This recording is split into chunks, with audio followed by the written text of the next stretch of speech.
We're back.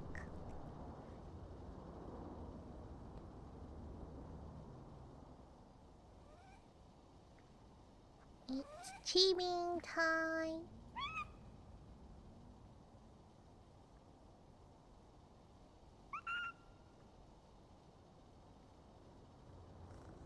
Okay.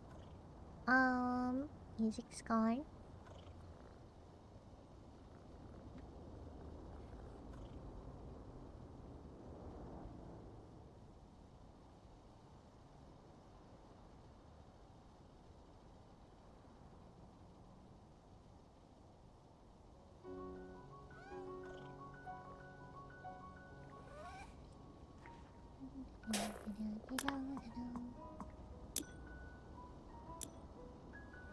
Okay, we're just gonna start the job. That happened.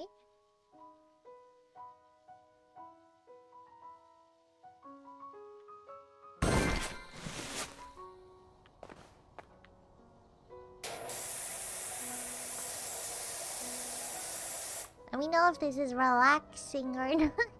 The audio, the washing audio.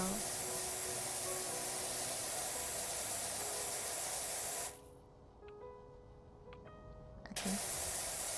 Blue is a lot less flashbang, so that's nice.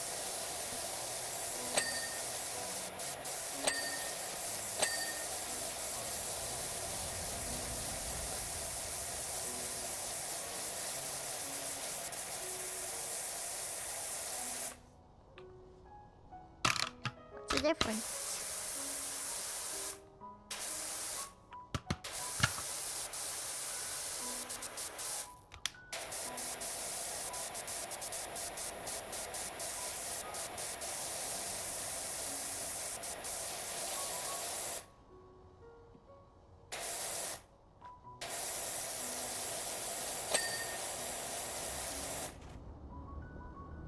Oops.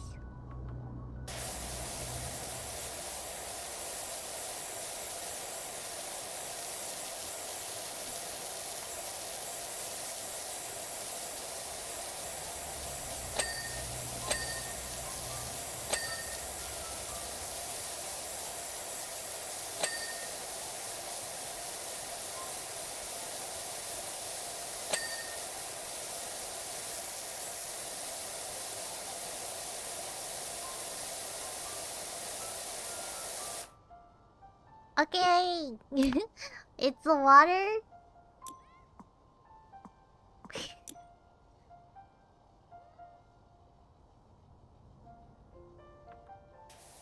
Oh, that's quiet though. I mean... Left ear, right ear? Oh, I didn't know that was happening.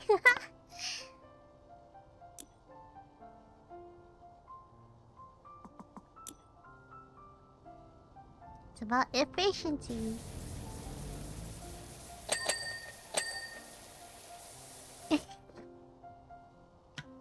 Chibi.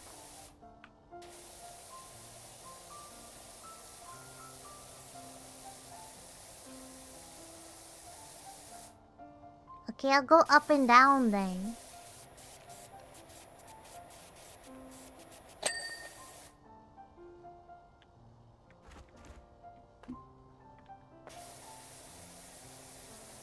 It's just less natural though.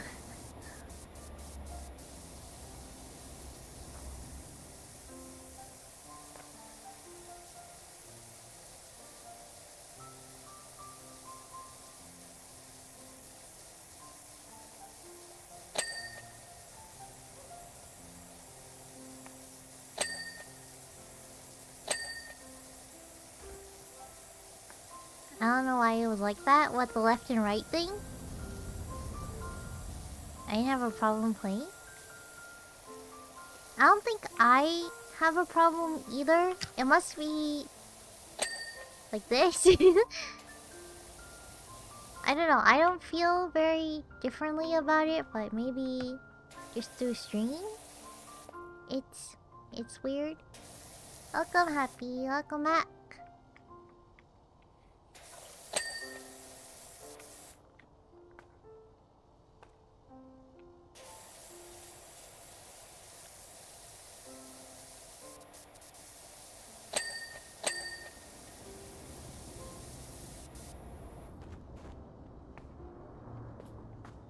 Yeah, no multiplayer or anything.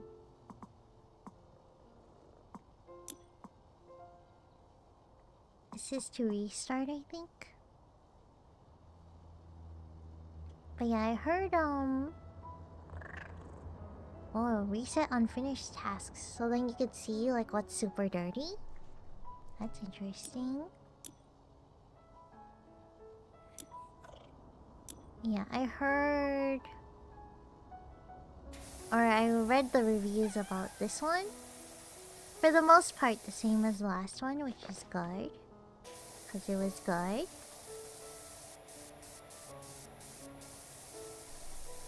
Like a ripoff.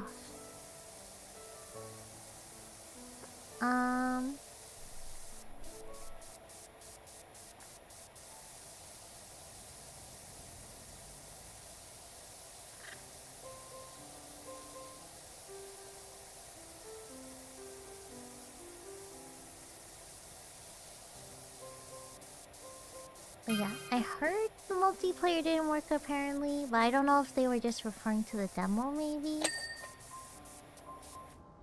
Some people said they got more motion sick than last game. Which I can be the judge of that. Because I get extremely motion sick.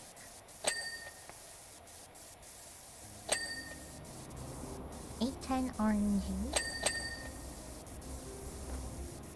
Pick up. Oh.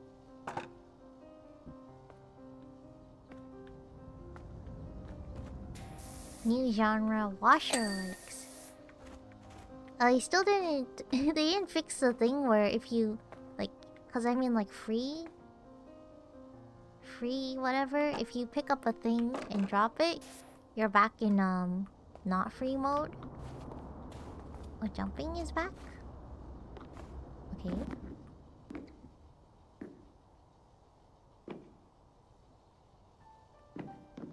Am I moving so slow?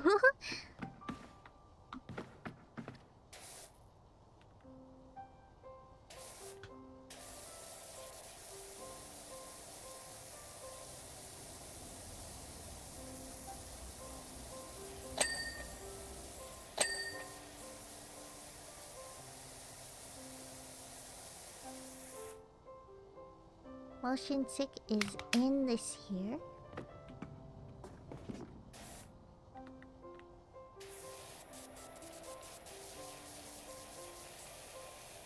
Jumping confirmed.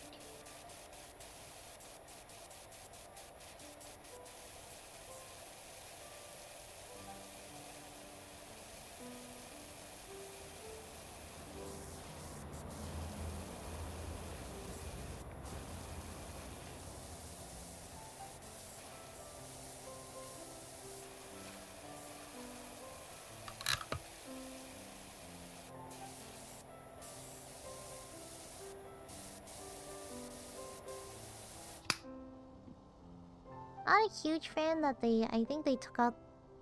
no they didn't. Never mind. No, it's fine.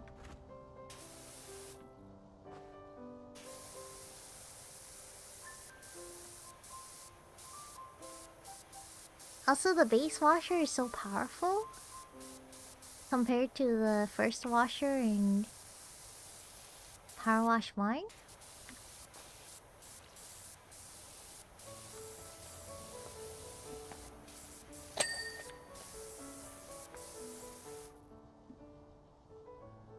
Time to play in VR. Forums, discussion, scene discussions. If you're in free spray mode or whatever it's called and you don't like the washer audio going from left to right, there's an option to turn that down to 0.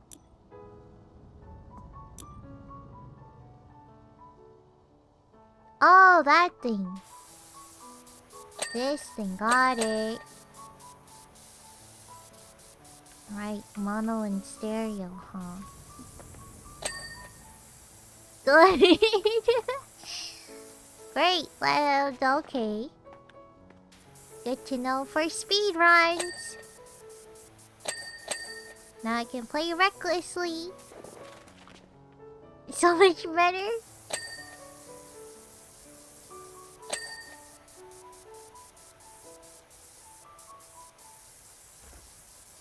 Okay, I think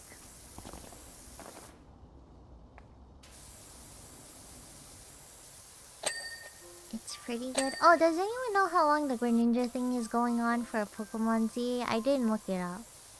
I was wondering, because I was thinking if I should bother doing online or not. Just for it, really? I think that's the only thing, too. So I don't know if it's worth it at all.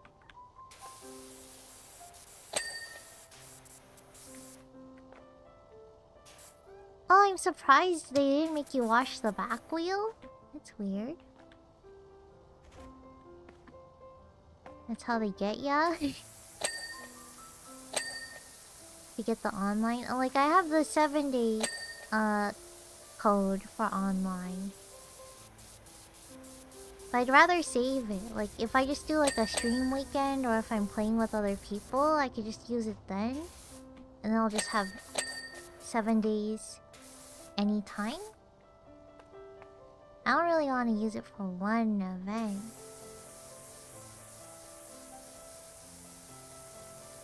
November 4th? Okay, good to know.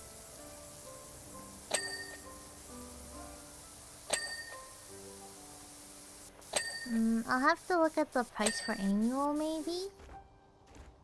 I don't have to, but I think I'll look at the price for annual because I assume there must be more things going on throughout the year, right? And then there's also Chespin and Delphox, which I don't know. I want Raichu. I have a Raichu on my teammate, and I don't have the DLC, which I think is like $40 or $50 in Canadian, maybe.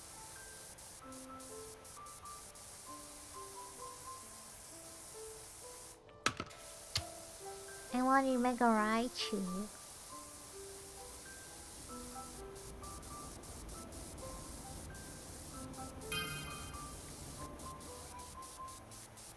I only give myself the excuse to get DLCs and stuff.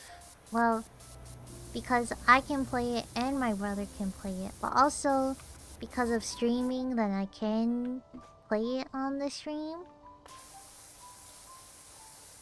That's how games get their money these days.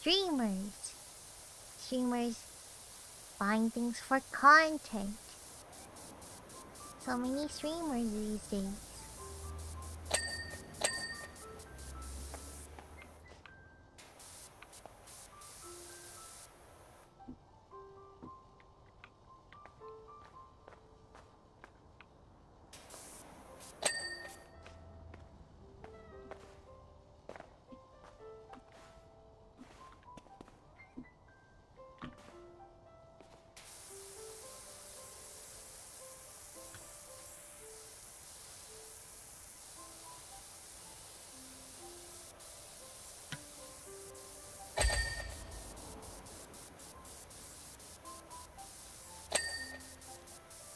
I think because of the way I play, I'm pretty good on the motion sickness front. Because I just use the free aim mode. So I think I'm okay. Oh.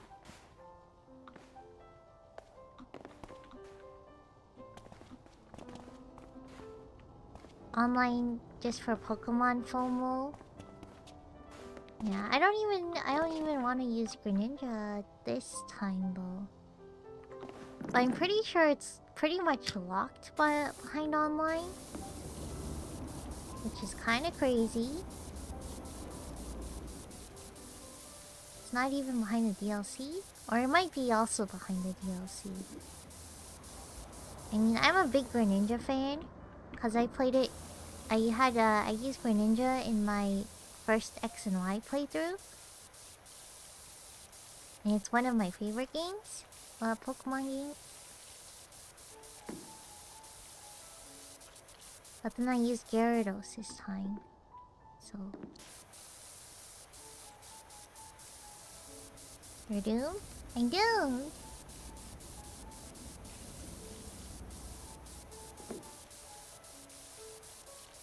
But yeah, I finished the story yesterday for everyone who was there as well. So Pokemon is also in the stage of I'm gonna take a break from it and then I'm gonna take a very long break from it. Pretty much. Except Pokemon is like pretty much 100% done except for the Pokedex. Well, not only the Pokedex, but everything that's important is done.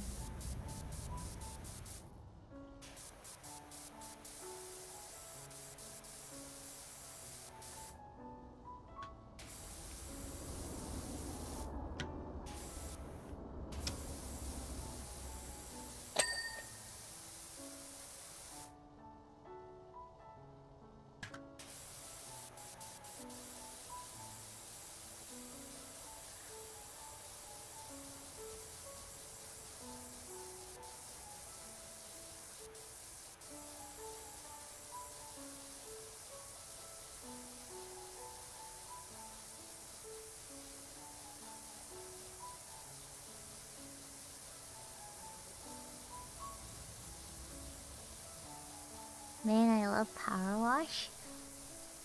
It it was very nice of them that they gave you a good washer at the beginning. Cause it's like pretty pretty sad when you use the really low power one in the first game.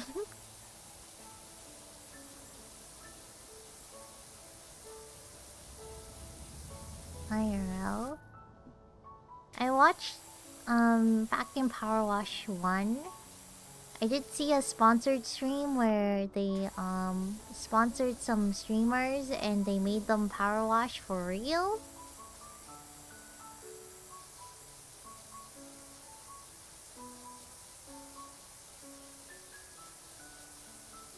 Yeah. It was RT Game and some other people, I think, like something Cupcakes and someone else. Was Jerma there? No. RT knows Jerma.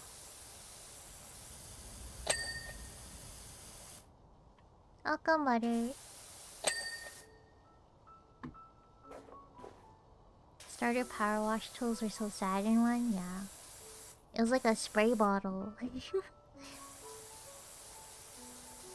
You should do that with House Flipper and make them flip a house.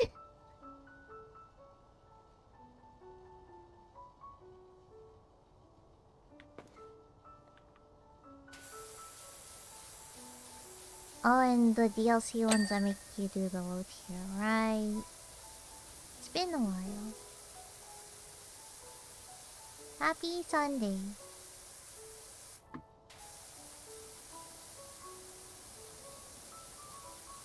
RT was in German House Flipper. I know he won the first time. He might have also won the second time. Again?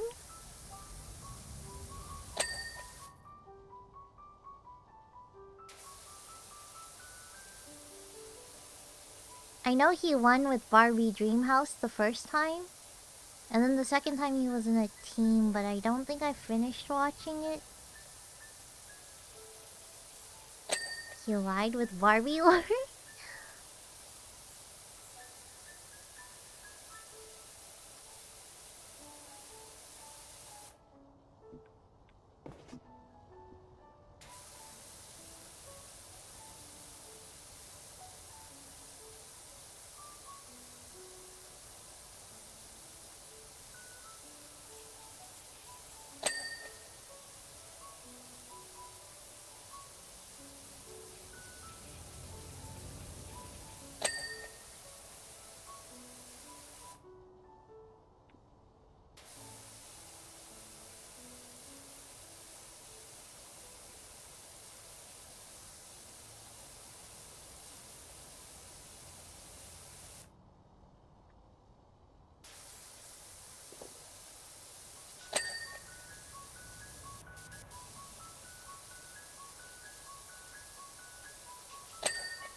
Why do I have to close it and there's more? Close it from the inside? No.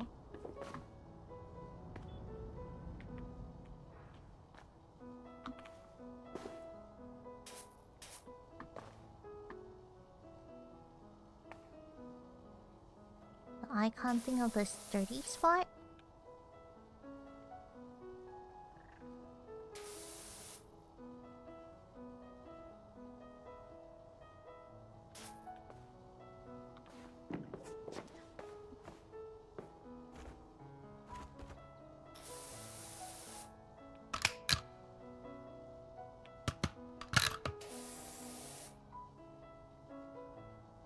Thing.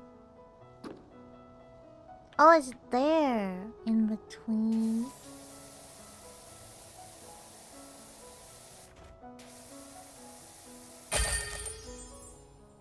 Bingo.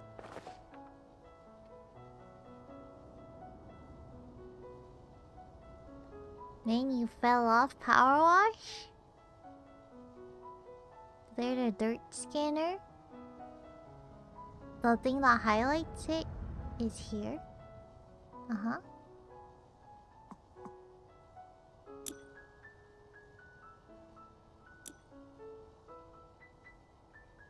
Slow ride. I assume the background music's okay. Listenable. Audible. Cat's king.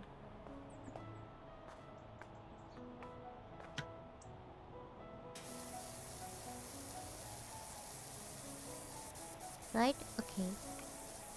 Well, this one's a tougher one because it's like... Oh, it doesn't tell you what material the surface is, I think. Because the detergents are supposed to make it easier. If there are detergents.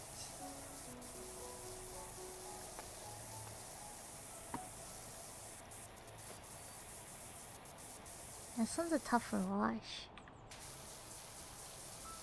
Oh, or I just use a different nozzle.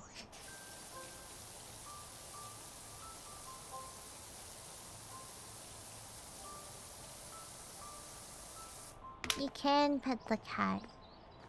Maybe not here? Oh, you can. There it is. If you call that petting.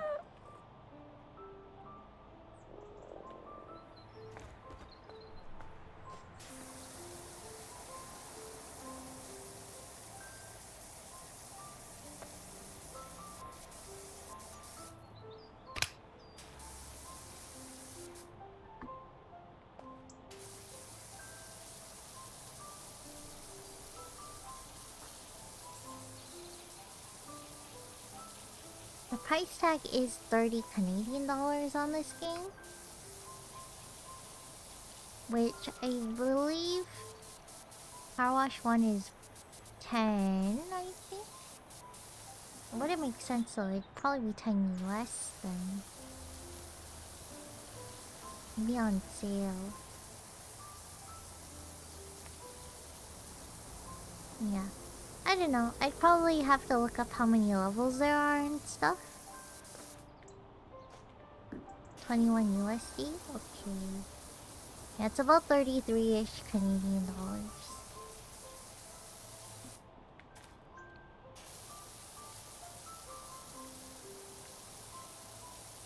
I'll have to see how many levels there are.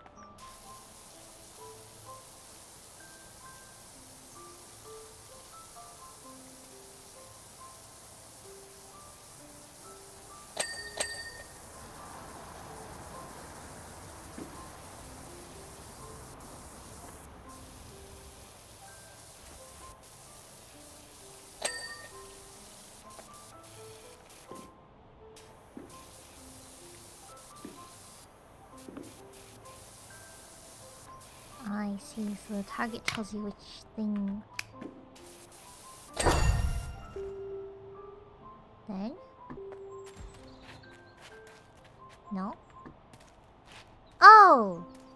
It got bigger!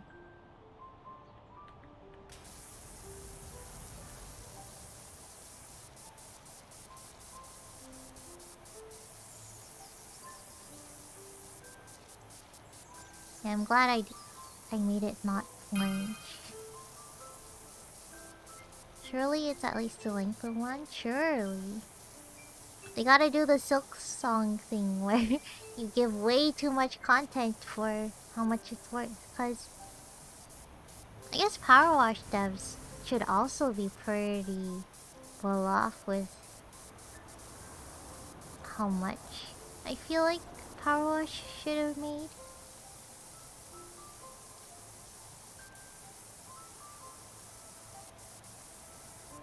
They are a studio though.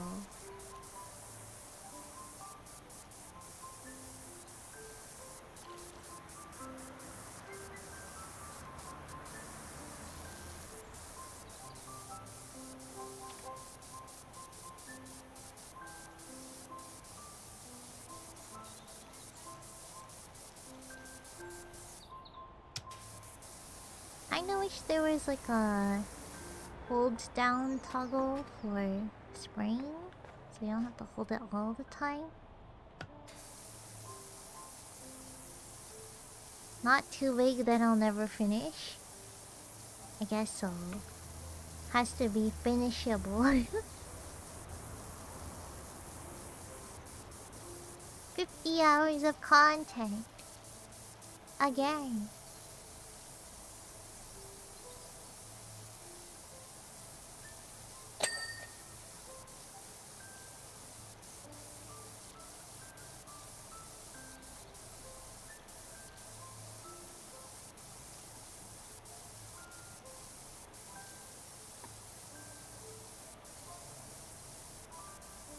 When you're speedrunning, I'm pretty sure you leave some patches, like, you can leave some patches, cause like a small percent of the completion can be left off. That butterfly would die if it were real.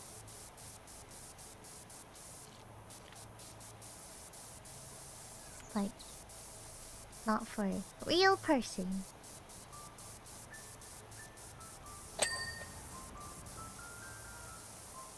Suzume.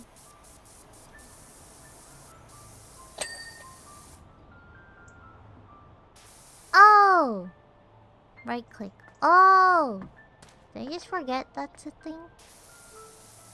Maybe I did. Is that in the first game? It was probably in the first game, actually. That was the thing? It might have been the thing. Because I don't remember holding down the whole time in one.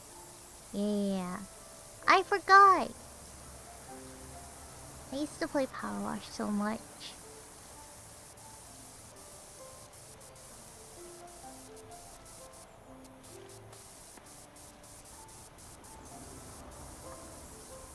Yeah, I'm sure I would have gotten tired of holding down the button. So... yeah, I'm pretty certain as well.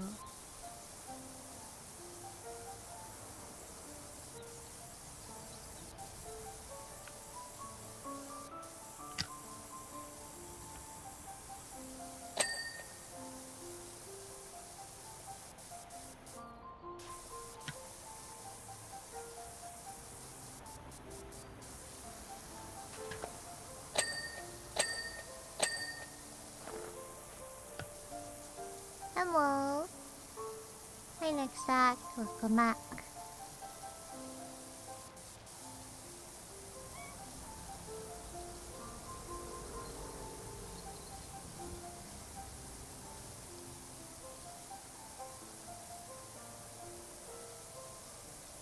How do? I'm good. Relaxing. Cleaning. Back to back.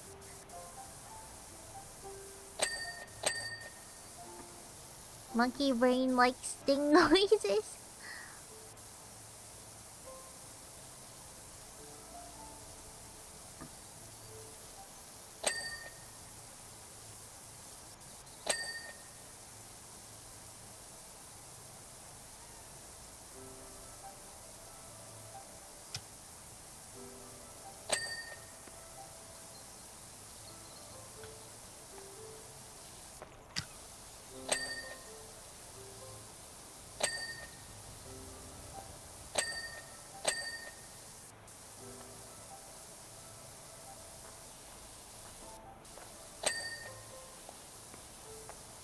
roof, probably, right?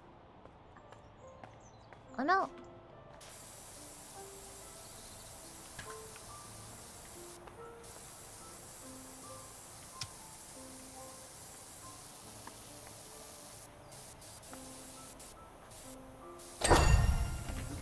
Really?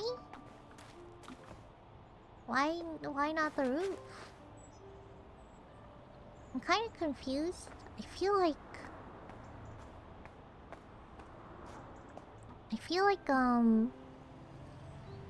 you did the roof? I did? When did I get... Oh, it came out of the ground! Oh. Am I going in now? Oh. Okay. I thought they were being more lenient, like how they didn't make you clean the back wheel under the car. But that is true, they were being lenient about that.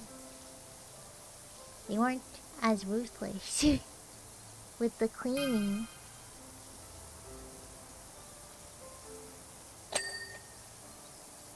I don't know, probably a bomb. Looks like an explosion! In one way or another.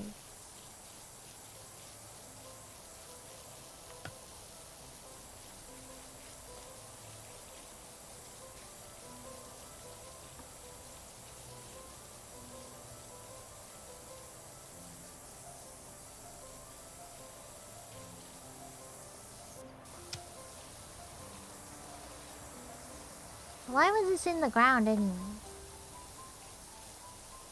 Couldn't I have just climbed the ladder? Why'd they have to make it come out of the ground? Is it like a space toilet?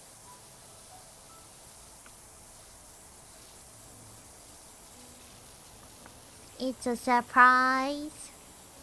Surprise!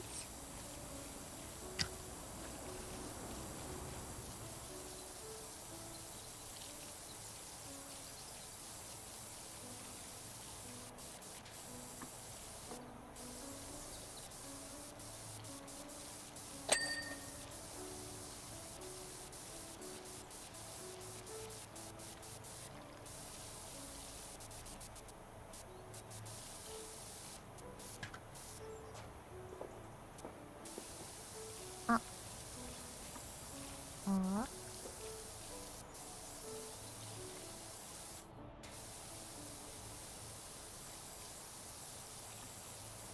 Why is it green?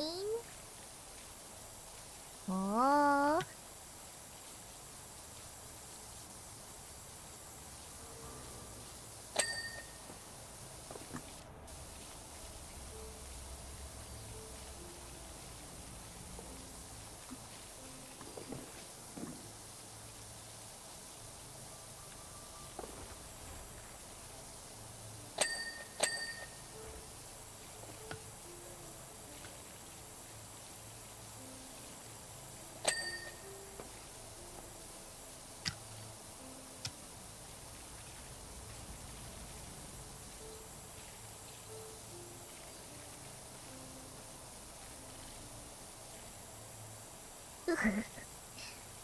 Don't want anyone walking into the bathroom and instead tripping on the open side.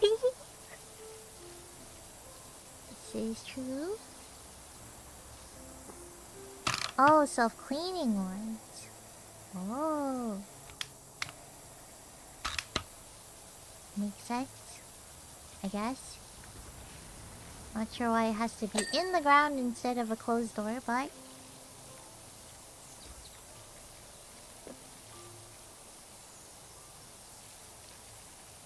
I think I saw the concept for one where it like closes and then the whole bathroom gets washed.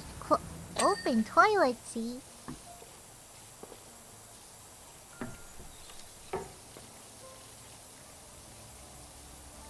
Someone can't aim. Welcome, Tulsi.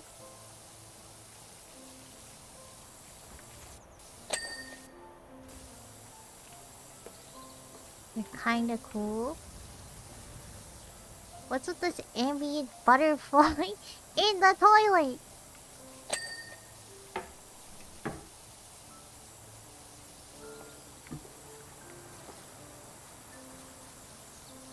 Akanekoda. So clean ones are insane though. You already read that? They just clean the toilet paper? Definitely. Oh, it's the holder. It has a cover. Okay, I thought I cleaned the toilet paper.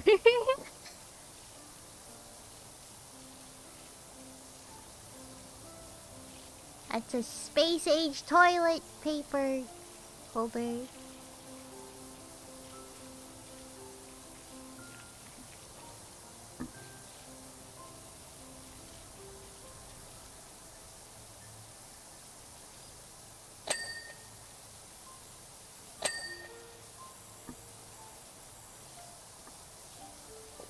Never seen a cover before. Besides the one that just like covers and then there's a hole at the bottom. One.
I mostly nerf your gear when you play the paid version. Maybe.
dirty somewhere.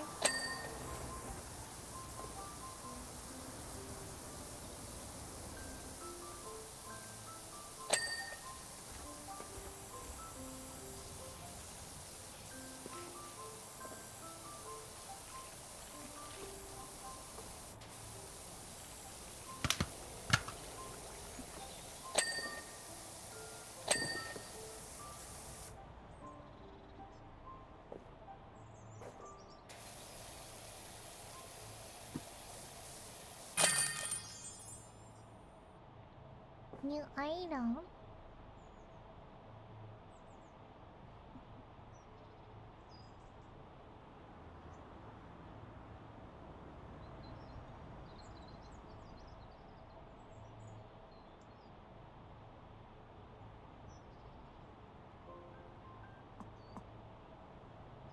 Hmm.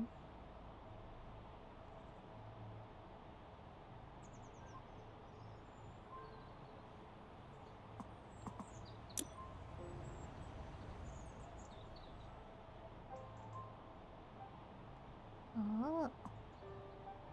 Those are the two.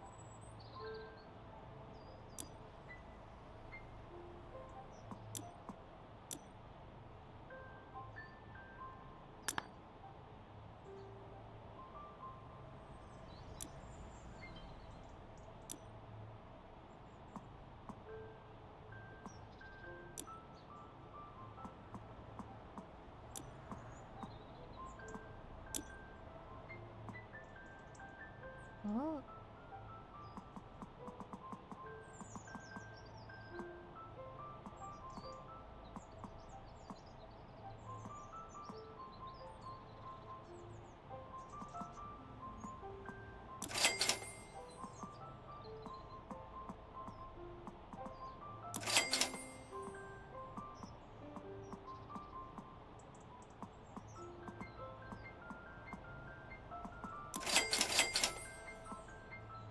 Hi, Chef.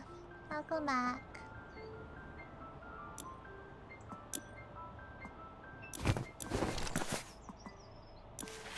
Oh.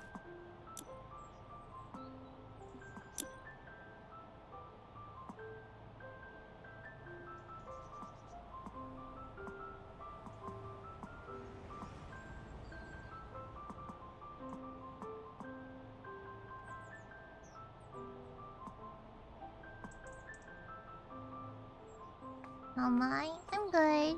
Just relaxing today.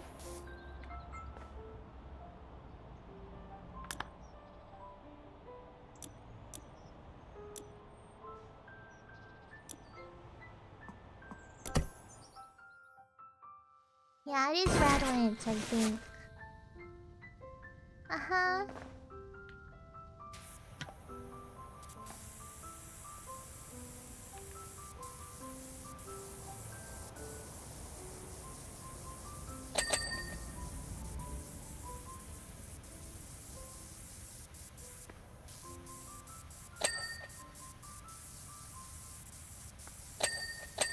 It? Oh, okay. I just wanted to do the... I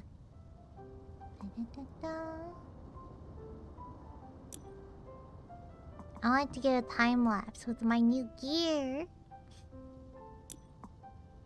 But home base is good. Is there furniture? Furniture?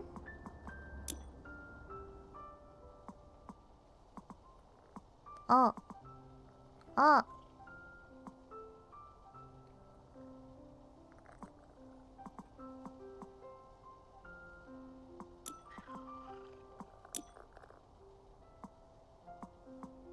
Man.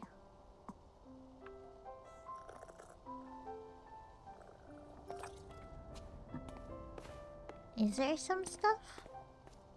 In the demo? Article? Reading? Download the free furniture? I could.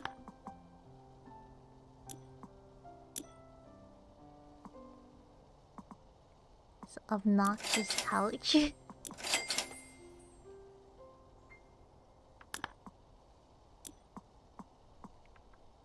What is it? Tab.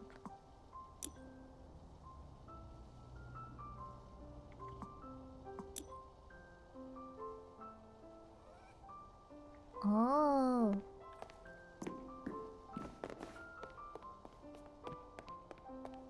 Oh.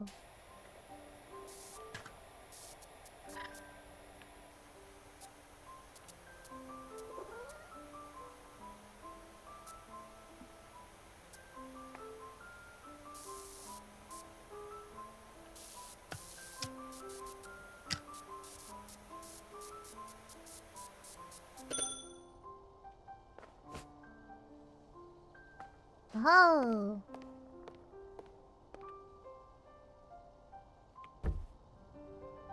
Okay. Placed furniture limit.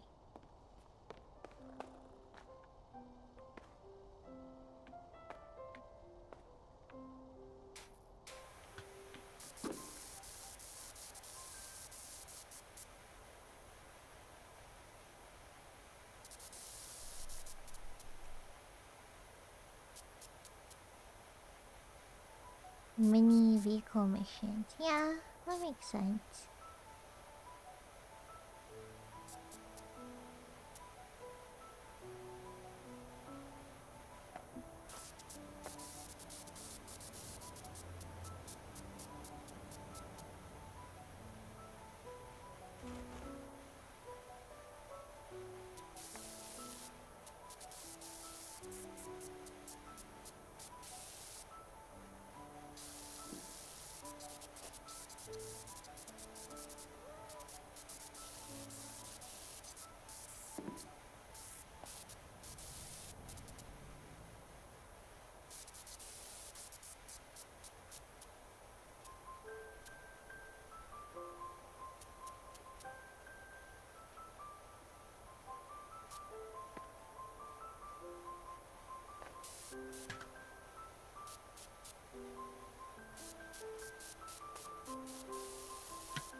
Even the base is dirty.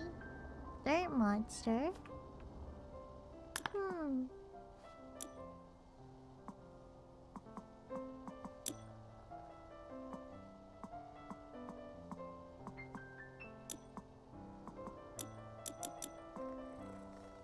Oh, I'm broke. I don't have 100p dollars. Oh. What's regular dollars?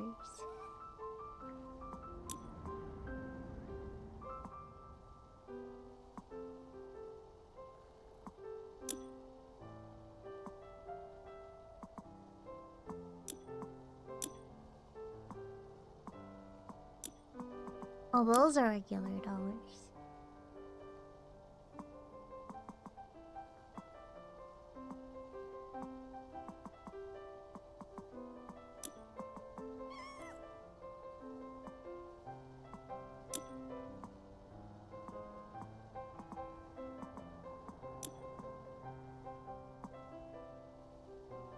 A gacha game? No. Wait, probably not. Oh, I heard from like one review person that they don't like the idle animations because it makes it's kind of distracting or something for them.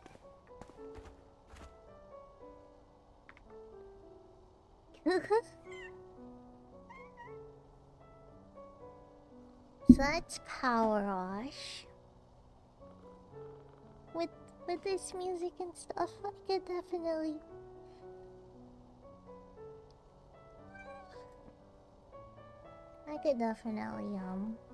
relax and play.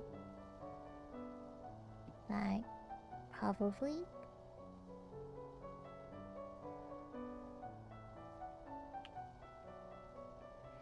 So it's 15% off for the first month.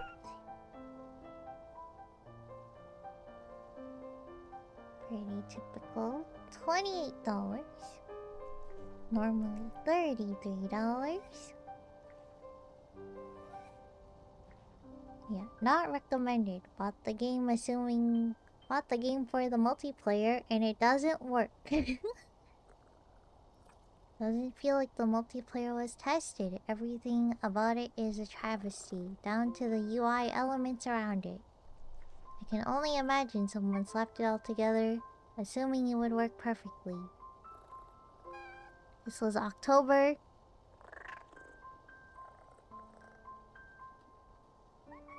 $26.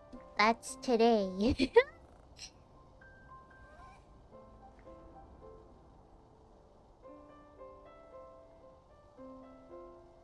Glowing review. Give it a week. Yeah, it just came out.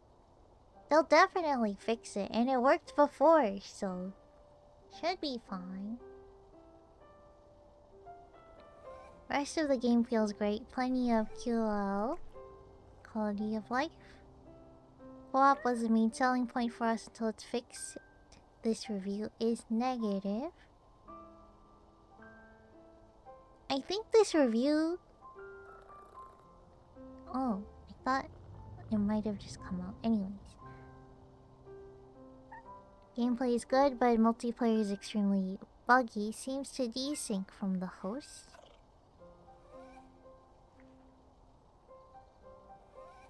Developers traded on positive reception on their first game. Unfinished and buggy.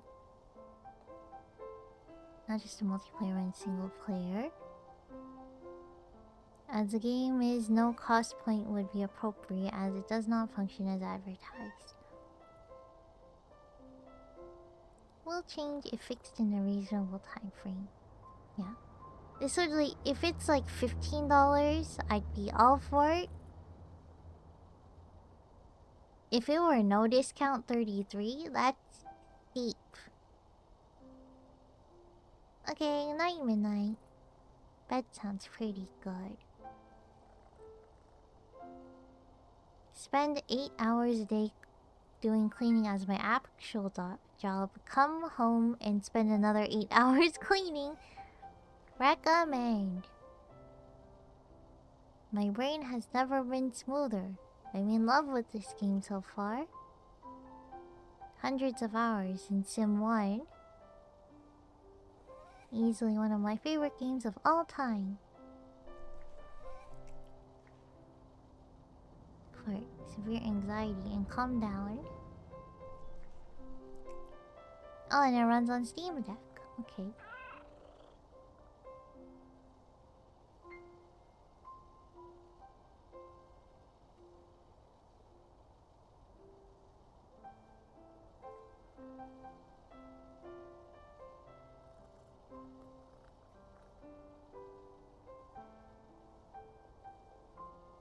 Someone.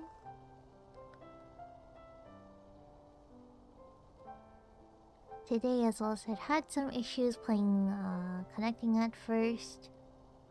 Did suggested steps and got in. Had 0 issues so far. 7 hours of multiplayer. Only bug I encountered is I couldn't set a gnome down. Oh, that was kind of in Power Wash 1 too. And when I'd look at the ground, I'd fly upwards into the sky and around. Haha.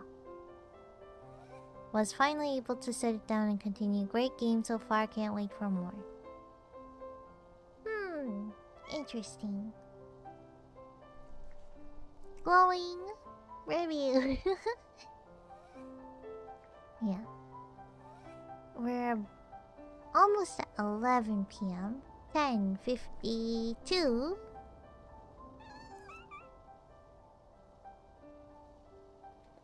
There's no more power washing to do. Definitely not in the don't have the momentum for art. No point in opening Silksong or Pokemon. Not a lot of time for unpacking. Can't finish a level, I'm sure. So we're kind of stuck in limbo right now.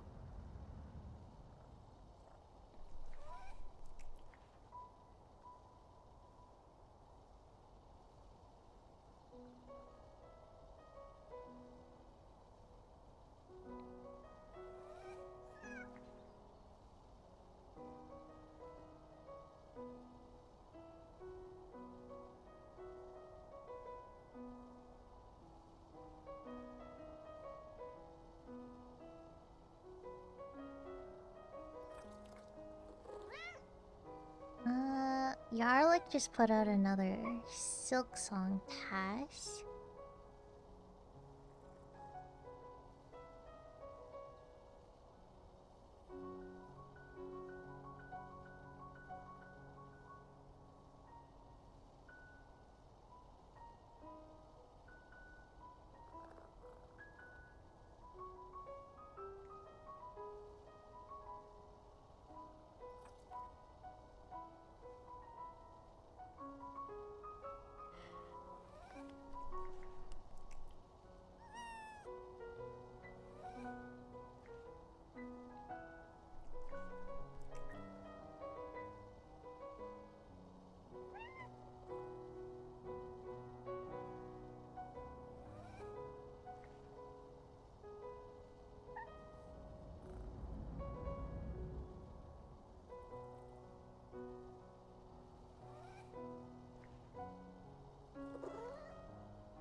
folks, my name is Adam and I like to make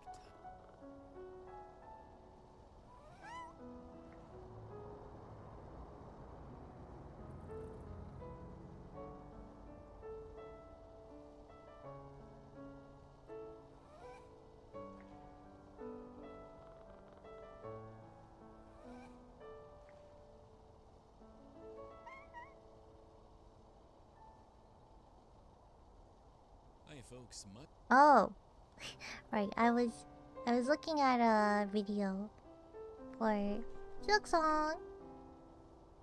I forgot I'm sharing the audio though. Whoops. It looks pretty interesting though. It's a clay craft for Silk Song. But yeah. Hmm.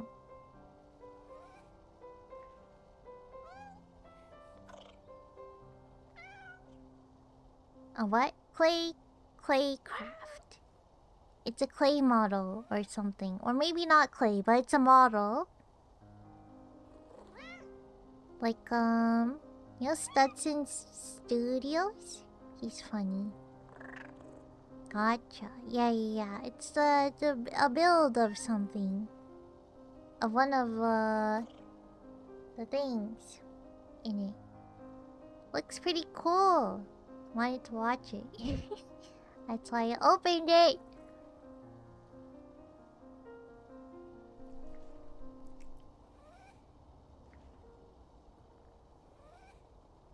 Hmm. If my brain weren't so not working, I would play Balatro.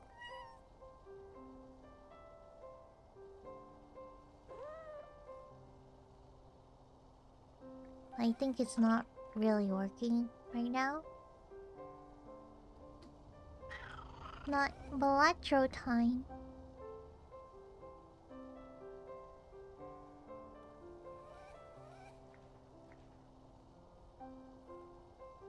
I guess I could boot up VR chat and put it on the screen. Right? That would compromise. I think that's good.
Okay, let's watch stuff.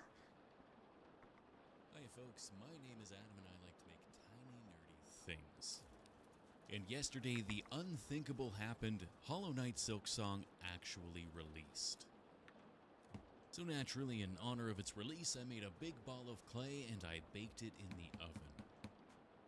That way I can break out my gloves and sandpaper and bring you a Hollow Knight inspired ASMR video. Now that that's done, let's turn this beautiful smooth ball into a big multi-armed bug boss by adding an oblong bit at the bottom and a smaller, equally smooth ball at the top. To make my balls fit neatly together, I'll drill a couple larger pits into the appropriate pit portion of the first ball before drilling some smaller holes in the small ball, which will become this big boss's beautiful bulbous eyes.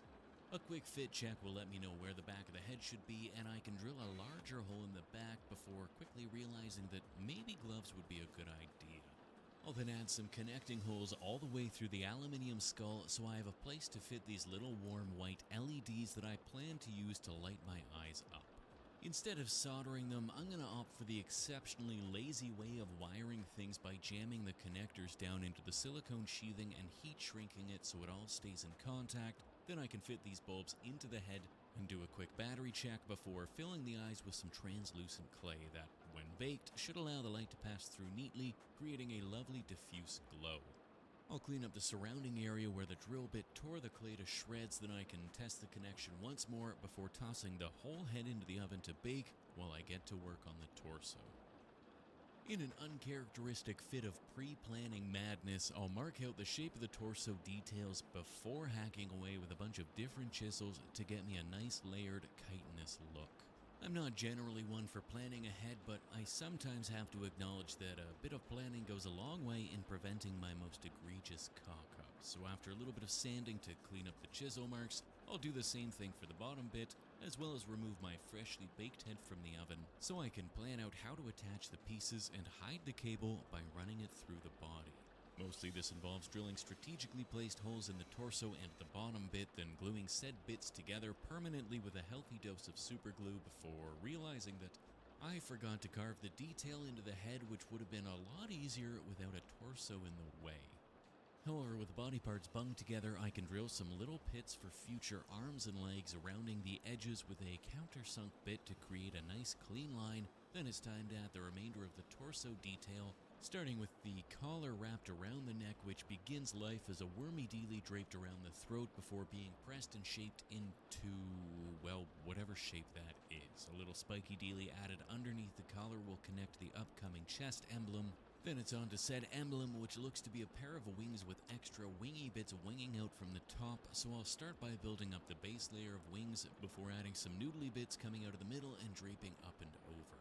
I should probably mention at this point that while the game came out yesterday, I'd started the sculpture a week ago, and the only references I had were a few screenshots I scraped together, which means there's probably plenty of artistic inaccuracies that I look forward to being informed of ad nauseum in the comments below.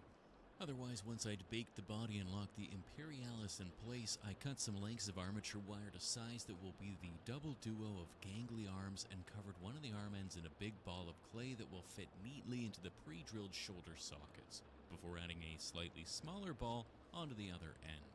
A quick sanding will make my balls nice and smooth, and I can bend the elbow into a final position before building up the segments of the arm, rounding the elbow into another ball and building up the angled, four-sided flat arm segments. A quick sanding will clean these up and give them a uniformly flat surface. Then I can find another screenshot that shows the hands in a bit more detail, which means I need to cut these balls off and replace them with some smaller balls that I can layer a couple circles onto to create a slightly more accurate but definitely still not entirely accurate wrist. This wrist then gets a lump hand lumped onto it and shaped into a sort of palm-shaped shape, and I can take some teeny tiny balls of clay and roll them into little lumpy finger bones that I'll press a dip into the tip before baking them so I can aggressively press them into the still soft clay of the hand. Finally, I'll finish off the fingers by rolling a final ball into a long pointy tooth and pressing it onto the preformed dip before giving it a slightly artistic bend, and that's my spooky bug boss arm built. I'll repeat this process thrice more for the other arms, as well as make a couple less impressive upper thighs, which then can be glued into the body bit of the boss's body, and I'll jam a thick acrylic rod up its bottom hole to help keep it stable while I add the arms. Last but not least, this mighty boss needs a crown, which I'll make by bending some wire to shape and attaching it to the side of the head before gluing a 9-piece set of teeny tiny clay spades to the top side and locking it all in place with a tiny bit of CA glue. With that, this mighty crowned monster is done and ready for a bit of color. To keep the eyes translucent, I'll cover them in some painter's putty, then I can give the whole body a full blasting of black primer, followed by a spot treatment of a lighter browny beige over the body segments, trying to keep away from the edges. A little lighter beige over the emblem and on the arm balls, and some gray over the arms, legs, and fingers, and I can give the whole body a brownish blackish wash to tie it all together.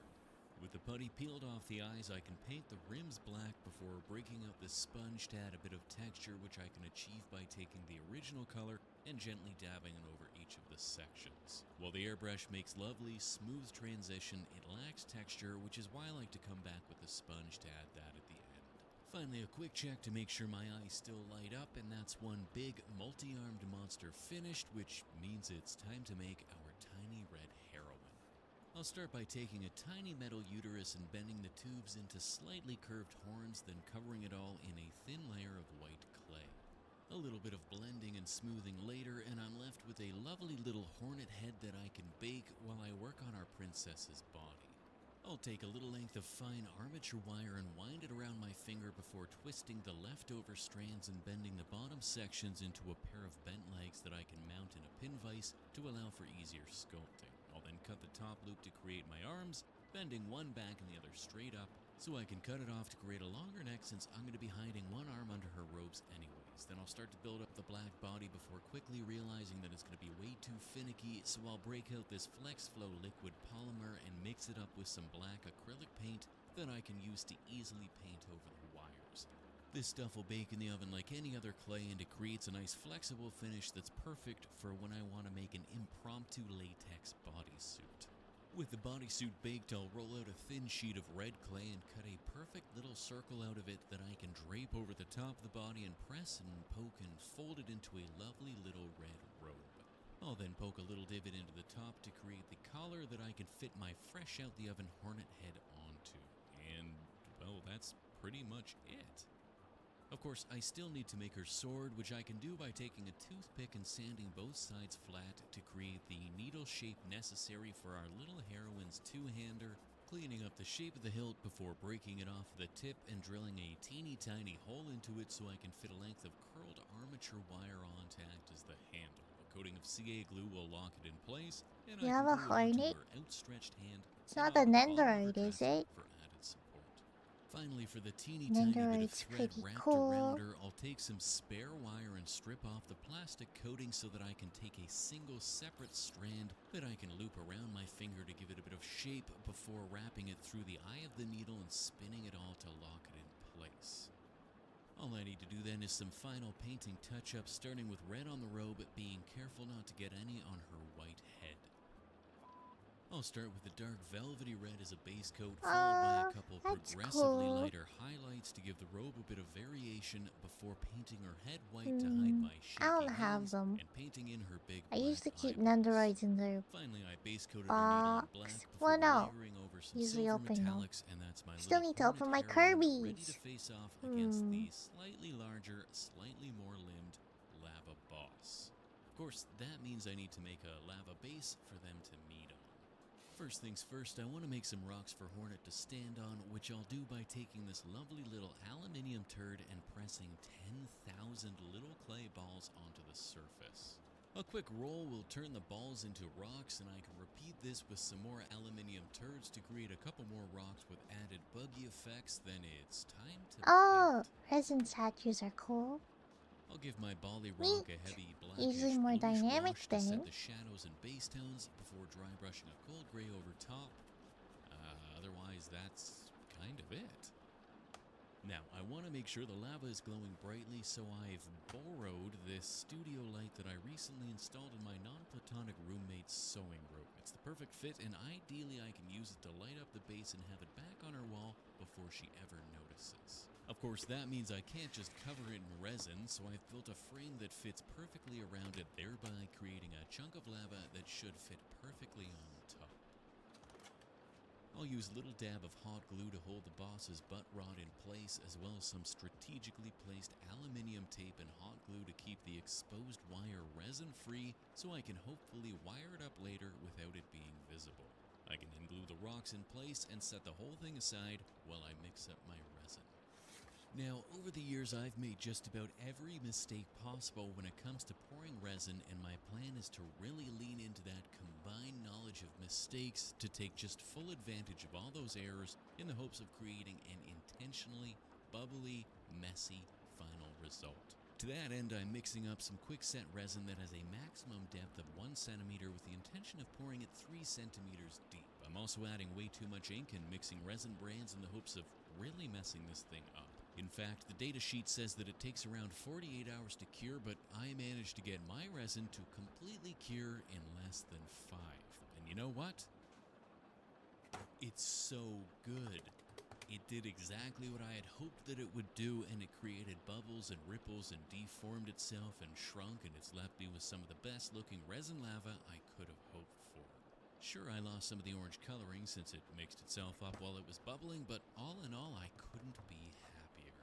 A bit of isopropyl alcohol sprayed over the frame will loosen the glue, and I can free it from its acrylic prison. I'll be a bit gentle with the bottom side since I don't want to tear the cable, but once I've taken it off the base, I'm rewarded again with completely accessible wiring ready to be hooked up to an external battery. Of course, there's probably an easier way to wire it directly to the studio light, but like I said, this has to be back in place by the end of the day, so the less messing with it, the better. Instead, I'll stick the battery pack to the underside of the light and add some thin XPS foam around the edge to create a frame that hides the wiring beneath, and a bit of tape around the resin will keep the lava safe while I haphazardly paint the base black. I want to add some of that black, cracked, cured magma that floats on top of the lava, and I just bought some of this crackle paste that I think would be absolutely perfect for the job. So I'll layer it on nice and thick everywhere that I want to make the chunky bits of debris, then I'll listen to the instructions and leave it to dry naturally overnight. No, I'm just kidding. I'll hammer it with my heat gun and be instantly rewarded for my impatience with seemingly no loss of quality. Well, except for that one piece that blew off, but all things considered, pretty good. All that's left to do then is free Hornet from her pin vise prison and drill some mounting holes so I can fit her in place facing off against the boss, and, well, that's us done here and onto the glamour shots.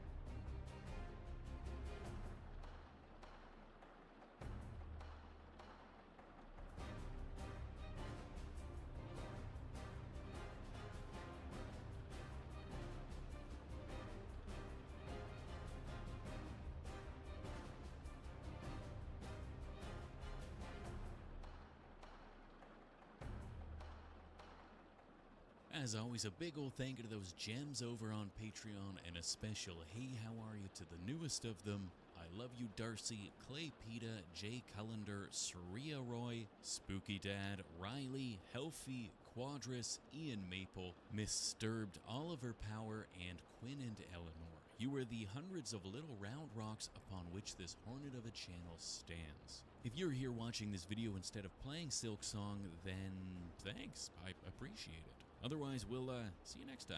Cheers.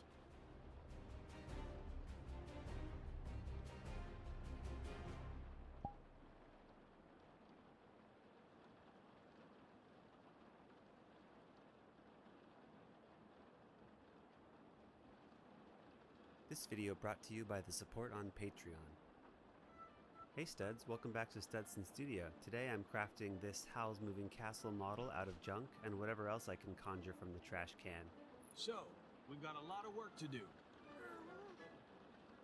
Look at this beautiful mess. The first time I set my sights on it, I knew I needed to try building it. This is going to take the full force of my garbage collection since I'm going for a size that still comes pretty close to tabletop scale. And I know you're wondering about dog scale. It'll be about the size of one birdie. We'll start by assembling a loose body shape using trash. After months of hoarding plastic, I pretty much ended up blowing all of it on this project, starting with the grand prize you get for eating a gallon of kimchi. You can almost envision how this big oval will soon become a walking castle. Get that out of here! One of the things I was most worried about was having strong hips to support the weight that will ultimately rest on the castle's chicken legs. I used way more hot glue than you can actually see. The only thing left to do now is to paint it clear atomic purple so we can see the insides. Noodles. Now, I've only seen the movie, but as I understand it, the book describes the castle as 4 looming towers bespelled to hold together around an instant bulgogi udon bowl. I also have tons of these instant rice bowls, one of which will be used to plug the neck hole here. Cat. And another one will be bisected to become the bones of the castle's jaws. All of these additions are just for bulking out the general shape of the castle, so I wasn't too concerned with being quick and dirty and just gluing random junk together. Salad dressing bottle. The back of the castle has a platform that sort of tapers up and outward, so I'm adding an extra rice bowl here, which will be covered in bricks later. Check out this nut jar. The top and bottom have an ideal bulbous taper for wizard architecture. The castle turrets seem to get wider as they rise, which is important because wizard aesthetic is to build things that look like they'd fall apart as soon as they're released from their spells. The noodle bowl ended up not being quite tall enough, so here's an inch of foam carved to taper upward to add more real estate for the central turret. This Christmas bauble will be the bones for the domes of each turret. Make sure to carve this side into Magneto's helmet to fit this very specific space. Here's another nut jar for the central turret as you are learning about all the food I put in my body. This container could stand to be a little more thick though, so let's bulk it out with a layer of foam board that will wrap around with hot glue. Quick balance test. Bad. We'll make the legs later, but for now these cardboard kickstands temporarily hot glued in place are enough to keep the castle upright. This big smile is another rice bowl for the front turret, but it's a bit too flat on the top, so I'm going to use a piece of this apple crate. Somebody in the comments mentioned how it seems unnecessary that apples are sold in plastic, and I agree, but these wasteful apples are great for crafting. I'm plugging up this nut tube with a cardboard cap here, A wizard. and then topping off the rest of the turrets with a couple more domes. The transition from the castle face to the turrets needs to be a little more of a gradual slope, so I'm bulking out the upper lip with a foam strip, then using strips of hot glued paperboard to get the general shape. The silhouette is looking pretty alright, but I don't like this jar dimple on the back here, so I need to cover up that booty. But don't worry, you still get to see a little booty. On the rice bowl back here, I wanted to add a little cobblestone patio that, in hindsight, you'll never actually see because of how much junk it gets covered with. I've talked about this specific air dry clay before, but I've decided I actually love how bad it is. I can't get it to not crack while drying, but the cracks always end up looking like free weathering. I'm using a classic recipe for making foam bricks. After a medium dice, they're aggressively tossed in a dressing of rocks. This will take it from this to this. Wow. With bricks, it's kind of looking like a castle now. They call this a castle? I carved a faux stone foam battlement around the cobblestone area. Then I finished up the bricks around the backside, but they really feel like they're missing a little something. Stipple. That. The backside, just like the face side, gets a paperboard strip treatment to blend the jars into an overall more cohesive blob. And now it's time to bring out the big guns. My neighbor Nancy dropped off a large offering of these conical lids, which will make excellent cannons for the top of each turret. And they just so happen to fit in these dollar store game pieces, which will help the cannons look properly mounted on each dome.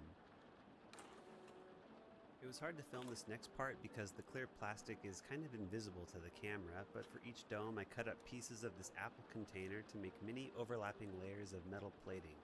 Then I accented each plate with an overindulgent amount of rhinestones as rivets. Whoa, suddenly way more than I planned on doing. It was at that moment he knew he'd have to continue placing rivets at a consistent level of detail. The bottom of the apple container has what I guess you'd call feet, which have this very cute dimple that will work very nicely as turret armor to hug up nice and close to the cannons. More bricks, and then another little baby cannon made out of a glue cap. Tofu containers? Yes. I'm using just a small piece of the corrugation as an inset for gluing into the foam, which will later house some sort of tube detail. I just can't stop eating nuts if they keep supplying me with these beautifully beveled jars. The best trick I have is to try to use the geometry of these plastic containers to your advantage by fitting them around the geometry of your model. It's kind of like making up a model kit on the fly. Oh, and here's the promised tube for that inset I mentioned, and then a piece of riveted rice bowl for this little section. But we can't forget this little turret hiding over here.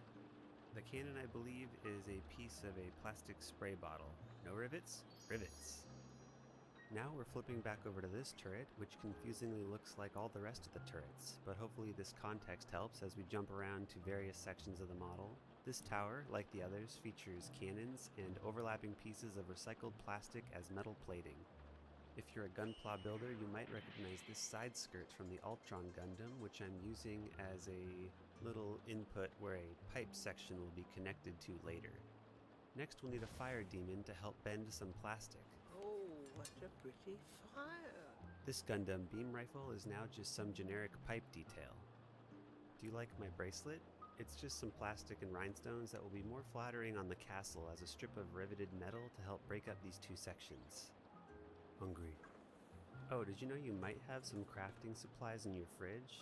Takeout containers like these sometimes have very interesting textures that make somewhat convincing metal plates after you add a few rivets and pipe details, which I'm making from this lollipop stick. If you're working with fire and plastic, make sure you're in a well-ventilated area and wearing a mask. This plastic was thin and soft, it only took a quick second to heat up to be bendable, but I still mask up just in case. And here we are back on the turret on the other side just to confuse you. I refuse to tell you what I'm doing because it's the same techniques as what was done on the other side. But I will tell you about what I'm doing here, which is making a ladder out of pieces of styrene rod and armature wire. Okay, suddenly we're going to work on something different because I got bored and wanted to make the balcony where Sophie says, "Wow, water." I'm using coffee stirring sticks here, and thinking a few moves ahead by making more deck than I actually need, but you can never have too much deck, as they always say. Then use something heavy to weigh the wood down as it dries. In all sincerity, thank you very much for this. Now back to the deck. Slice off just the portion that you need, and then for the metal railing, use some metal railing. The balcony will later get attached to a building portion, which I carved out of foam off camera. I gave it a black paint and Mod Podge coating, then made a few door and window details using coffee stirrers. For the rivets, I have these tiny tack nails which I'm stabbing right into the foam after a micro dip in PVA glue. I made the canopy by heavily Mod Podging this piece of fabric, then masking out the stripes so I could splotch on the alternating red stripes with craft paint. We'll set this piece aside for now so we can work on this tall glass of water over here. I sculpted this svelte structure out of foam using a craft blade and a pencil to help accent the brick and crack lines.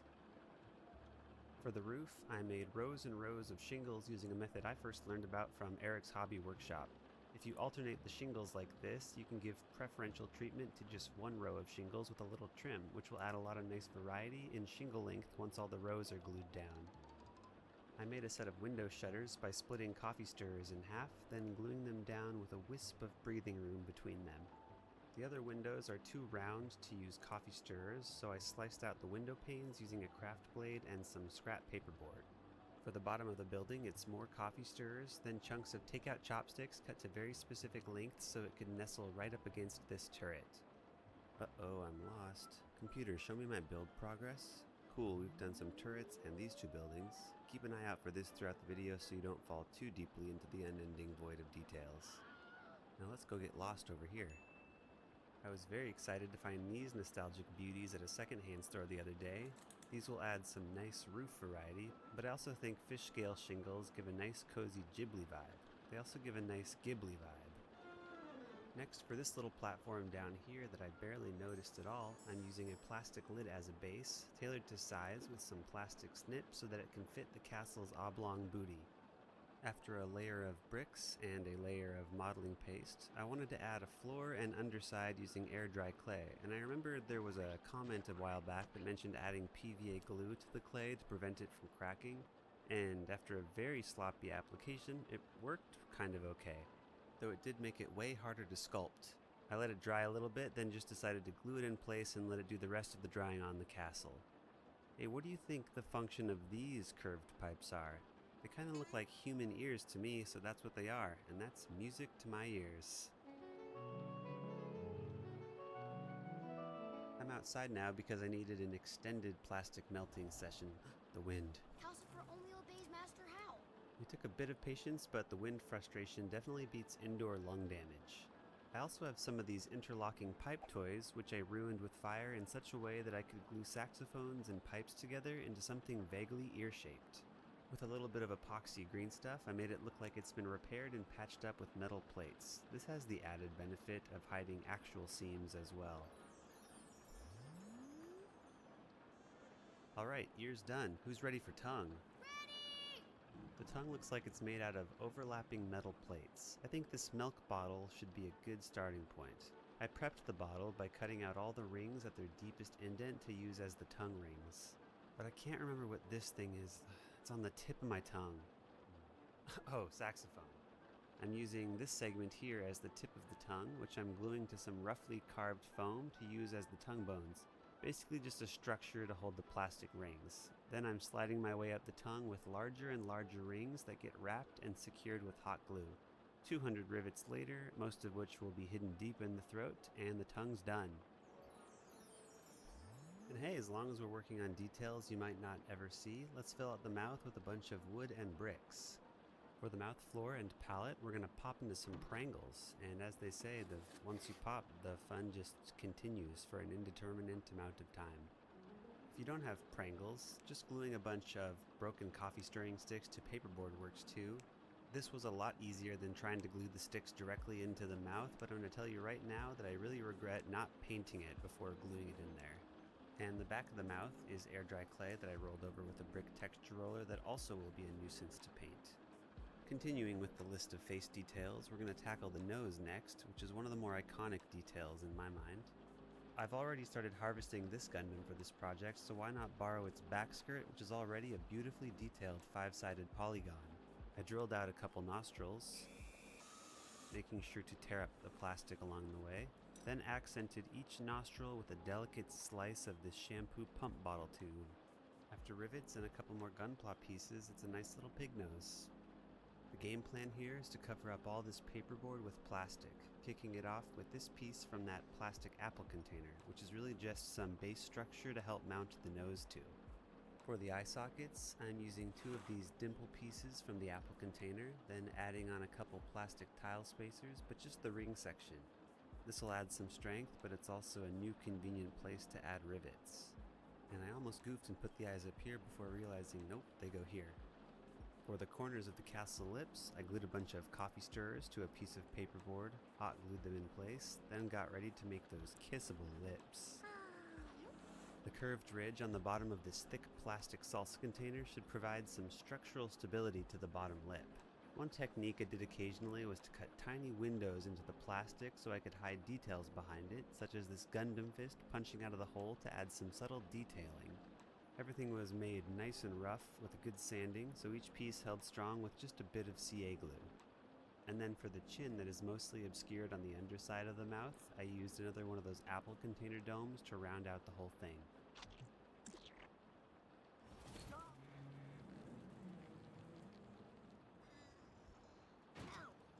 Okay, do not emulate this next technique for cutting plastic. I don't know why I thought scissors would get through this, but I'm very lucky the blades didn't slip. A hobby saw or plastic clippers would have been the superior choice. For pretty much all the lip pieces on the upper mouth, go fetch these extremely niche and specific Gundam parts that you're keeping under your desk, or follow the more accessible option and use random junk plastic cut to the right size, just like I did for the bottom jaw. I don't know what this is, do you? Please let me know if you do. I found it recently at a thrift store where I've been trying a new technique of crouch walking to find hidden crafting finds. They're usually down here. You should try it. There tends to be lots of broken stuff at the backs of shelves, especially in the toy section, that a cashier would likely be happy to get rid of. Just make sure to ask nicely. When I do this foraging technique, I try to always buy something so I'm not just a scavenging goblin. I'm a customer and a scavenging goblin. Any red piece you see is from that Gunpla kit I threw up on the screen a minute ago, except not this slightly off-red maroon piece. This Gundam groin belongs to this guy. A couple more bedazzled Gundam pieces here. This is a plastic piece to use for the eyebrow area. I tried to use the curve of the bottle to my advantage. Remember, you can never have too much deck, so put a bit here, followed by the bell nozzle of a Gunpla kit. Next, continue dismembering Gundams and take this ankle for the corner of the mouth here. This is the hot sauce limiter that Big Salsa puts on the end of their hot sauce bottles. After a couple gear charms and some rhinestone rivets, it makes a fairly convincing rotation point for the jaw here. Speaking of the jaw, I added some broken coffee stirrers to make the mouth a bit more dilapidated. Mayonnaise squirt bottle. I need my face aesthetically pleasing and perfectly proportioned, so this was definitely the hardest part of the build. 90% of the progress I made while crafting was just four-dimensional chess in the void of my mind. I spent most of my time just staring at garbage and trying to figure out how this non-existent model kit was going to go together. Whenever I got to cut and glue a piece together, it felt like a triumph. Oh, what a pretty fire. Seriously, I couldn't have made this build without cleaning everything I could from scratch bashing. He has true junk vision and is so good at unifying garbage into something beautiful. And with that, we've reached full face. Alright, face done. Time to deliver Howl his hot bath water with this boiler pot over here. We won't need fire. We'll need this fire hydrant toy. I'm slicing off its two arms and combining it with the cap from a bottle of Ramune to create the chamber. And for the pipes that deliver the steam, or the magic sauce the castle runs on, I'm using a couple of these 90-degree bends from a set of pipe toys. Throw on a couple more mysterious Gundam pieces from the bit box and it's done. Eventually this piece is going to go right here, but forget about it for now because we need to make another one on the other side, starting with a broken piece of a recorder I found at a thrift store. Coupled with tank wheels, pipes, and rivets, this one is done too. May all your baths be scalding hot. Next we're going to make the little tassets that protect the castle's chicken legs. For the general shape, crack open a ripe ping pong ball and harvest several of the wedges, gluing one on each of the hips. And then for the scales or tassets, get ready to make a mess with some yogurt. Gotcha. I like the plastic that these containers are made of because they're very flexible and easy to work with. These plastic scales make a lovely nail manicure, but for today, we just need to throw some rhinestones on them and then glue down 2 layers of scales onto the hips. And then a strip of craft foam to hide the mess. What about this very minor gear component that doesn't really matter? It's part of a shampoo pump bottle, metal gear charm, part of a plastic tank model, a bead cap, and then it's done. Quick progress check. Next we're going to build all of the various room attachments that hang off the side of the castle. A lot of these employ very similar techniques and they're pretty basic, so I'll do a very cursory explanation of each one. This building will be nestled under the pipe, so I filleted off a bit of foam in order to squeeze it into its perfect cozy spot. That actually goes for all of the buildings. They're all made of foam specifically for ease of slicing and fitting. For the windows, some cross-stitch canvas as window panes, and we'll call it good. And here's another building that looks almost exactly the same as the last one, except for the key feature of how the foundation of this one is tailored to fit around the curve of a pipe. There is nothing unique to tell you about this little lonely shack down here, but I thought I should show it to you just so you know they're not forgotten. That last building was nothing compared to this absolute showstopper up here. The biggest thing I learned on this one compared to the last few buildings was how cross-stitch canvas windows look much better if you wedge them into cut-out foam holes. This building is also a fancy twofer. It wraps around a turret with a wood shack on one side. This next little crumb of a building serves no purpose other than to fill the armpit of the castle here. Sounds so sinister. Good. Alright, that should be all the buildings on the left side. How's the progress looking? Nice. Uh-oh, I think I missed someone. There's one more little guy hiding up here behind this turret. I made this platform to give the house a little bit of elevation, covered a foam block in wood siding, and then topped it off with a chimney made from a shampoo pump bottle. For this thing, which is what I assume to be one of the castle's numerous open-air sewer vents, I used this very ribbed portion of a cap from a printer ink refill bottle, nestled it into this piece from a plastic apple container, then topped it off with a bead cap so the pollution can vent out. If you have any extra saxophones, just use them as miscellaneous pipe detail wherever. We'll attach it later after painting. Let's continue moving along to the back with more plastic filler, such as more Gundam kit pieces, and another boiler chamber pipe combo made from the mouthpiece of a broken recorder, more pieces from a fire hydrant toy, and anything else tubular. This pipe glob will ultimately rest between the castle's webbed flipper wing things, which we're making right now. These beautiful butterfly wings look like the webbing is made out of many overlapping metal plates held between 5 segmented fingers. We'll start with the webbing.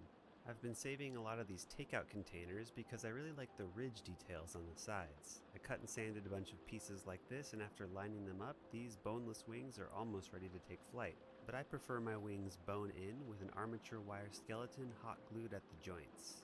I'm actually impressed with how sturdy these feel. Bye, little butterfly. I recently learned from Miscast about the powerful combo of green stuff and milliput. Using a 1-to-1 ratio of each, it creates new and improved light green stuff that's easier to sculpt than green stuff alone, yet slightly more flexible than milliput on its own. I thought the working time was supposed to be almost 2 hours, but I had maybe 30 minutes tops before it started to harden up, so I had to go quick. Sophie, hurry up, please. I made some faux rivets using the end of a plastic tube, then covered the webbing in more pieces of that takeout container to add a plating effect. To connect the wings to the castle, I need something to mount it to. The tips of these tube toys happen to be the perfect diameter to fit the finger segments of each wing. I used a lot of CA glue and accelerant to create a strong weld for each tube, then I should be able to insert these wings into place after painting is done. I think there's some sort of illusion spell that keeps adding more houses on this shot every time I look at it. From this broken Star Wars speeder tank, I'm using the windshield frame to mount a nice deck. On top of this deck goes an improvised house made out of foam. Since this building's on the back of the castle, I thought maybe this can be the bathroom. But as you know, it's the new wizard law that witches and wizards don't use toilets, so this can be Sophie's toilet, and here's a sewer pipe coming out the top. Next, let's get our hands on this thing dangling between the legs, which is the door where Sophie first enters. This also includes the rest of the junk that hangs off the back. I found one of these kids' Echo microphones at a thrift store the other.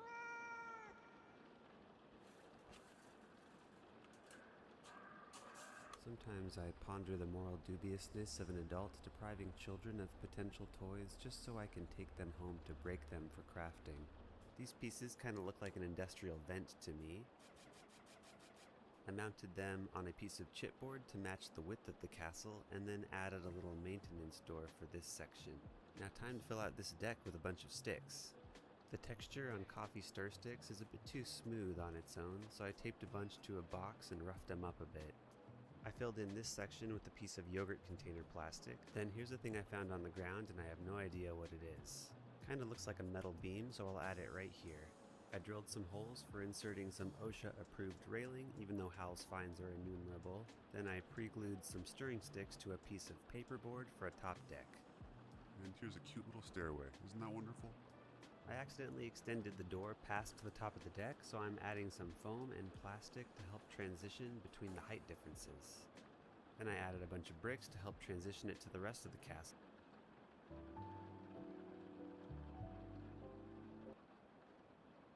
I'm doing several passes of a nice purple root. Take one last look at this hideous, not much interesting to report. Slap it on. I'm going to use cheap generic craft paints mostly, but for the metallic paints I need something with more actual metal flake in it. Wait, what are you doing? No, please, that's not how you make paint. Oh no. Oh, you got me. There's a lot to paint, but my plan for going fast is painting one color at a time, starting with everything that is made out of wood. Sorry if this edit is confusing, we're going to jump between sections constantly, but dividing it by material made the most sense in my head. Plus, it meant not having to wash my brushes as often, which is a thing I do not like to do. The main wood strat is A, be sloppy, because we can clean up later with the other colors, and B, overbrush without getting too deep in the cracks so we can retain the dark recesses as shadow. This first pass is translucent, but I don't care, because the lighter browns to follow will hide this cursory paint job. This is where I learned the importance of brushing those hard-to-reach molars. For the inside of the mouth, I was less concerned with doing a good job as I was with doing a paint job. Just get that brush in there and wiggle it around until everything has paint on it. Now that it's all base-coated, we'll take a lighter brown just to hit the edges with a dry brush. If you have to choose between good, fast, or cheap when it comes to dry brushing, use a makeup brush so you can choose all three.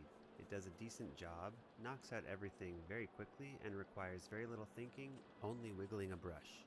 Next we're going to tackle all the house siding, which is all cream colored. Creamy. We're going for a stucco appearance with this color.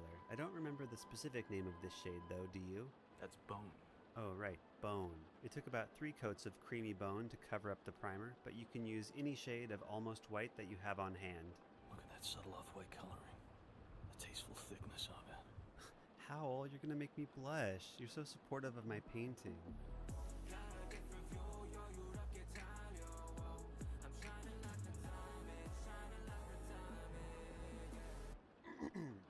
Okay, that's all. We're done with the cream sections. Now I've learned my lesson with yellow and base. Thanks to everyone on Patreon for their support, and another special thanks to Demon Gummies for lending me this lo-fi music track. Stick around for the rest of their song and 185 Patreon name shoutouts. Thanks for watching, and let's roll the beauty shots. Kerfuffleupagis, Darvis and Nico, Michaela Murray, Dungeon Master Peace, Nick Costello, Christopher Smith, Bobriella Starbird, Amy Kuna, Brienne Schlegel, Milch, Happy Birthday, Ellie, Emma Kukuk, Danny Cara, Petian, Poet, Fox, Karki, Chu, Ginny, Jennifer, Galleon, She Was Lost, Random Noob, Henry Katz, Caleb Crone, Carolyn, Steve Cardinali, Carmen B, Aaron G, NG, Katie, Julie, Bradley's Majesty, King Antonius II, Cassian, David Snyder, Okay. Dominique Baggett, Grayson, Seven, Reagan, Kate Came back Foster, to- Danny Ducker, Brandon Bell, K. Sarah, Syrah, Karen Melger, Brenda Cow, Actually Amba, Libby Arnold, Leo Maris, Abby Proctor, Kara Skelsey, Lynn Bramble, Eric Morrison Jr., Buzzy, B. Nat Bowie, Sarah Jameson, Ryan Bateman, okay.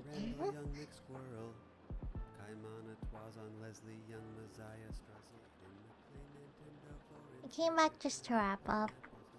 I figured, I think the crafting part maybe wasn't so understandable, but the painting made more sense. They kind of skipped through it to finish. But it's cool, it's a cool build. Anyways, I'll end for today. Be back tomorrow. Again. Have to start thinking, we've got time to use.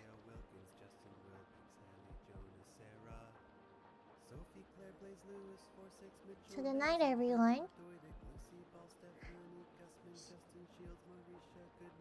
Maxine Delcour, Sebastian M. Michaela Calhoun, Dan Peach, Issa Zorg, Carrie Friesen, Florian Brewell, Derpy, Washi Wizard, Slytherin Snake, Amber Reeves, Sebastian LaFay, Artsy Geeky, Merrick, Mano, Nadis, Doggies, Joshana, Brianna, Diego, Garcia, Halcyon, Hyacinth, Jack, Kiev, Nathaniel Spurrier, Honey, Rusklin, Thunder, Aaron, Seth Thomas, ACM, Jamie, James, Casey, Van, Jamie, Dia, Inbar, Myerson, Travis Ball, Henderson, 93, Rin WTF, Dylan, Carol, Dylan, Wright, Laurel, Deal, Allie McKnight, Adrian Knight, Mr. Morrell, Brett Forsyth, Deborah Lavelle, Letterpress Soap, Stu,